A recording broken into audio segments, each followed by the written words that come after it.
All right, let's get right into it. So you're thinking of starting a business in Australia with someone else. That's awesome. But choosing your business structure is one of the biggest calls you're going to make right at the start. Today, we're going to break down exactly what a partnership is all about. And this quote just hits the nail on the head, doesn't it? I mean, a great partnership can totally skyrocket your growth. But a bad one? Well, it can be an absolute disaster. And the difference often comes down to really understanding the legal and financial rules before you dive in. So let's start with maybe the most important difference between flying solo and teaming up. Who's on the hook when things go south? This is all about something called liability. Okay, now look at this, because this is where it gets really interesting. As a sole trader, it's all on you. You are the business. So if there are debts, yeah, your personal assets, your car, your house are on the line. But in a partnership, that personal risk is still there, but now it's multiplied. You're not just liable for your actions, you're also on the hook for your partners. All right, now that we've covered the scary stuff, let's move on to the nuts and bolts. The practical side of things. How do you actually handle the money? And how do you make this whole thing official in the eyes of the government? The way tax works is a super common point of confusion, so let's clear it up.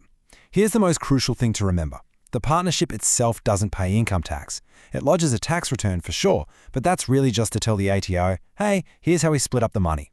From there, each partner takes their share of the profit, they report it on their own individual tax return, and they pay tax on it at their personal rate. Simple as that. Making it official is actually pretty straightforward. There are two key steps. First, the partnership needs its very own ABN, its own Australian business number.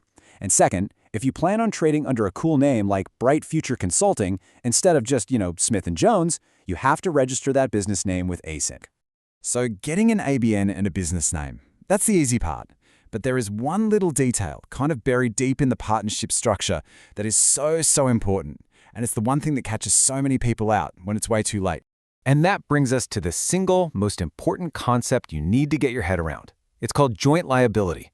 This is the legal foundation of a partnership in Australia, and you have to understand it. So what does this actually mean in plain English? It means that in the eyes of the law, when it comes to debt, you and your partners are treated as a single unit. If the business owes money, creditors don't care who racked up the bill. They can legally chase any and all of the partners for the full amount. And this right here, this shows the real-world consequences. Let's just imagine your partner takes out a huge loan for the business without telling you, and then they vanish. Guess what? You are 100% responsible for paying it back. And if the business can't pay, they can come after your personal assets, your savings, your car, even your family home. It is that serious.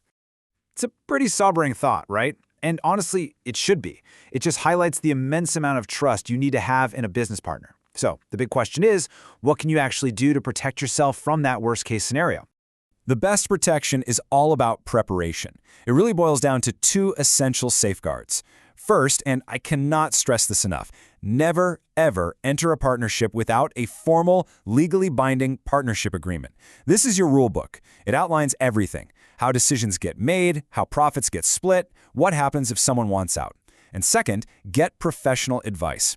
Talk to a solicitor or an accountant. Make sure this structure is right for you and that your agreement is rock solid. Going into business with a partner can be a fantastic journey, truly. But doing it without these safeguards in place is a risk that nobody should ever take.